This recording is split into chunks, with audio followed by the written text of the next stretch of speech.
அருட்பெருஞ்சோதி அருட்பெருஞ்சோதி தனிப்பெருங்கருணை அருட்பெருஞ்சோதி.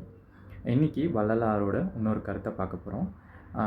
என்னென்னா, ஒரு தீராத நோய்களால் மனிதர்கள் துயரப்படுகிறார்கள் என்றால் அதற்கு என்ன செய்ய வேண்டும் என்று வள்ளலார் என்ன சொல்கிறாருன்னா, இப்போது உங்களோட தரத்துக்கு தக்கபடி என்ன பண்ணணுன்னா, அன்ன விரயம் செய்கிறத ஒரு விரதமாக கொண்டு இருந்தீங்கன்னா உங்களுக்கு அந்த தீராத நோய்க்கு அதுவே ஒரு மருந்தாக இருக்கும் அப்படின்றது வள்ளலார் சொல்கிறார். அது என்ன சொல்ல வர்றாருன்னா, நீங்கள் முடிஞ்ச அளவுக்கு உங்களுக்கு ஏதாவது ஒரு நோய் இருக்கா, உங்களோட தரத்துக்கு ஏற்ற மாதிரி, இப்போ நீங்கள் ஏழையாக இருக்கலாம், பெரிய பணக்காராக இருக்கலாம், எதுனா இருக்கலாம். அப்போது உங்களுக்கு என்ன முடியுமோ அதை நீ மற்றவங்களுக்கு பசியாற்ற வைக்கிறதுக்கு ஒரு அனாதை ஆசிரமத்தில் போய் பண்ணலாம். இல்லைக்காட்டி ஒரு முதியோர் இல்லத்துலேயோ, இல்லைக்காட்டி உங்களுக்கு பக்கத்தில் இருக்கவங்க யாராவது ரொம்ப பசியினால் கஷ்டப்படுறாங்களோ அவங்களுக்கு ஹெல்ப் பண்ணுங்கள். அருட்பெருஞ்சோதி அருட்பெருஞ்சோதி.